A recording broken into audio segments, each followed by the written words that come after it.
A Nightmare on Elm Street Part 2, Freddy's Revenge, follows a teenager named Jesse Walsh who has recurring nightmares of supernatural killer Freddy Krueger. And Krueger wants to use Jesse's body as a way of breaking free of the dream world and out into the real world to continue his killing spree. This film was directed by Jack Shoulder and it stars Mark Patton, Robert Englund, Robert Russler, and Kim Myers. I used to hate this film, and I mean, I really, really hated it.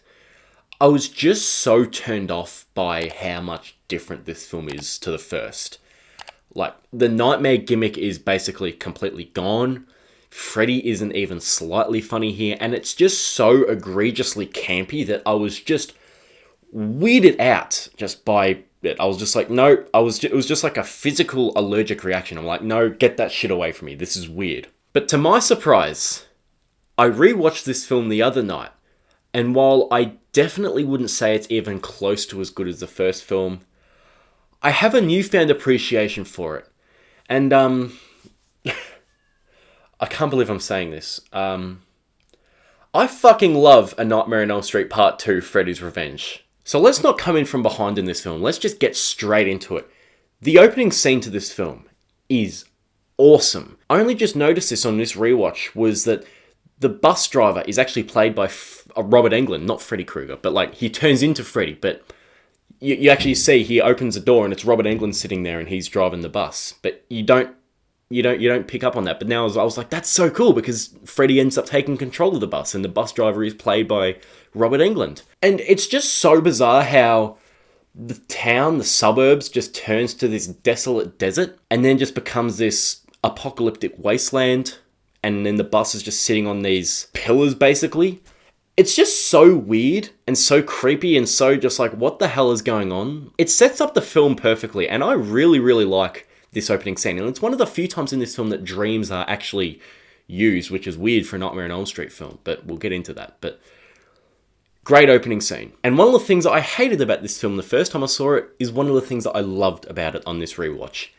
This is so much different to the first film. It takes a completely different approach. It is campier, it is sillier, it is funnier. It has legitimate laugh out loud lines of dialogue here. Hi, Ronnie.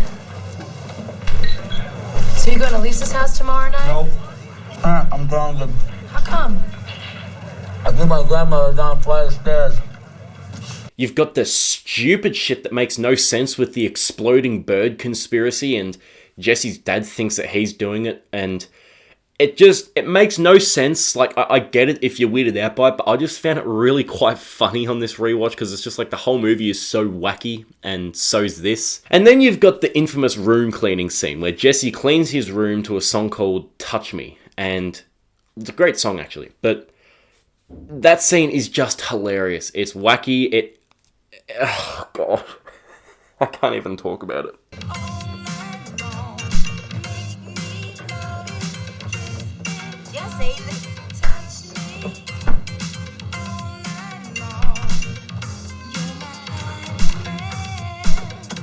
His mum walks in right as he's doing something very interesting. This movie is nuts, and I love it. I really love the relationship between Jesse Walsh and Ron Grady. It's so antagonistic, it's so silly, it's so fruity, it's hilarious. There's a one part when Grady's just having a go at Jesse, and Jesse just snaps back at him. There is nothing to figure out. I don't know why you're wasting the time with this guy's a bastard case. Shut up, Grady!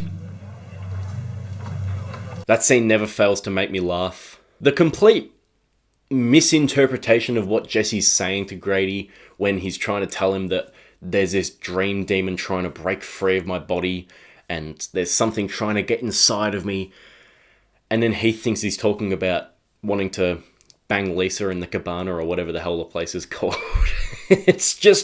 It's hilarious. They're both on completely different wavelengths. You don't expect those two to go together so well, but they are just hilarious together. And following on from that, it is worth mentioning, it would be very, very disingenuous if I didn't mention it, the gay subtext here. Now, I will say now, it is a shame, and it is sad to hear that apparently Mark Patton on set making this film wasn't comfortable with it, and he thought it was a bit exploitative and he kind of turned his back on Hollywood because of this experience. So that's not good, obviously. But within the actual film and how it's explored, it gives it some oomph. It gives it something that makes this film, even though it's already a very distinct film, it really makes this film a unique experience. So you have Freddy literally inside of Jesse's body trying to break free, and Jesse is trying to hide that and conceal that and stop it from happening, but he can't control it because he's basically burying who he truly is. But eventually you have that awesome scene when Freddy just breaks free of Jesse's body, and it's weird, like the way, like if you're going to make a film about being a closeted gay man, you wouldn't expect it to be a Nightmare on Elm Street film where a dream demon is possessing a teenage boy's body, but it weirdly works. It's bizarre. And obviously I wasn't alive back then, so I could be talking out of my ass here, but the way Jesse's parents treat him may have been a product of the times too. It may have been a bit of a an outrage scream in cinematic form, the way the mum's just like, oh, you need to get help. We want to help you, Jesse. We want you to change. We want you to be different, when he is just who he is. And then you have the dad that thinks his son's on crack. I don't know. I just think it's a really interesting film. I really, really do genuinely love that part of it. I think it's maybe not the most deftly handled, but it has a crack. It tackles some themes that were different and interesting for that time, and it does it in a way that leaves an impression. And I love the fact that this film has that legacy. And I just hinted at it before, the practical effects in this film. You got Freddy ripping his brain open, or ripping his head open to expose his brain. That's awesome. Yeah, obviously you have the scene when he literally breaks free of Jesse. I think that is one of the coolest parts of the franchise. And then this next part isn't so much practical effects based, even though you do have some cool effects here, but the scene when Freddy finally breaks free and slaughters everyone at that pool party is my favorite part of the entire franchise. It's the only time where you get to see Freddy let loose and kill multiple people at once, and holy shit, it is awesome. It is just him running around, just slashing people left, right, and center. He's angry, he's scary. I love Freddy in this film, actually, even though he's different. I do love how much of a vicious monster he is. He actually has this look in his eye that is just chilling, and that scene is the best part of the film, and as I said, probably my favorite part of the whole franchise. It kicks ass. Now, as much as I love this film to death, there is some serious problems here. And for one, the character of Lisa. It's both the character is written to just be a bit of a, she's just kind of there. She doesn't really have that much to do with the plot, except for when she eventually does, which isn't a good part of the plot. But even just the performance seems a little bit flat. It's not awful or embarrassing or anything. It just feels like the actress just seemed a little bit not into it. She's kind of like talking about, fight him, Jesse. You have to fight him.